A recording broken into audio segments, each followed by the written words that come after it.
I didn't know, no, I didn't know anything about Serang, actually. But I read a lot about it. There's a great book, and now I already forgot it because I read it like 2 years ago. And it's about the Wallonian and the Flemish part. It explains how the Flemish part first was the poorest part, and the Wallonian part was the richest part, and now it's how it flipped over, actually.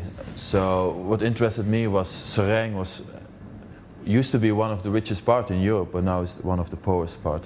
So I really like to use location which has a rich history, and because you can find it in the walls, in the faces, in the eyes, in the people.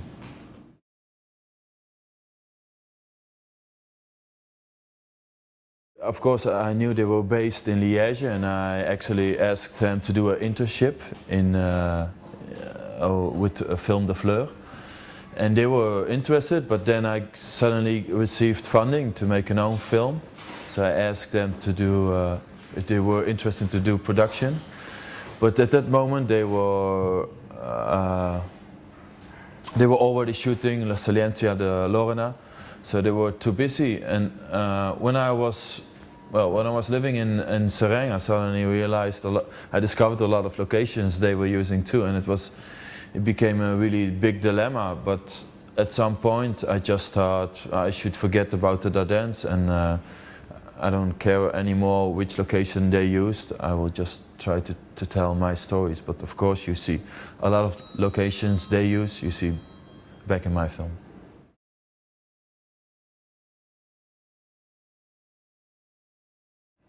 I think I'm more interesting in documentary actually than in fiction. And so I never write like scripts that I write in my bedroom, but I always write it on location. So I talked a lot with the people in Serang. I read a lot of newspapers, and from that kind of view the story developed. And it's just from things I heard, of things I saw on the street. That's why it's not really also a story, but also there's a lot of personal things in it, like the problems with my family. I don't know, I just broke up with my girlfriend, so you see a lot of things. It's not really a story about Serang, it's more a story about me, but in that way it's not a documentary, it is fiction.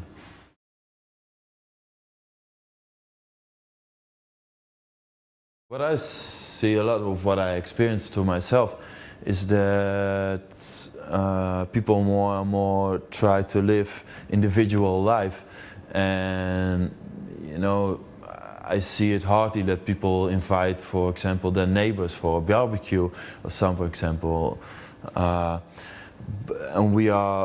there are a lot of people that think they are stuck in their life. That's why the title said déjà l'été.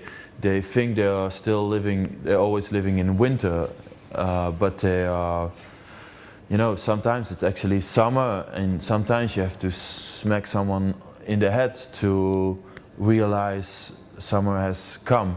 So, I don't know, the portrait is about a family that has a distance from each other, and at the end they suddenly realize there's more to find with each other for me.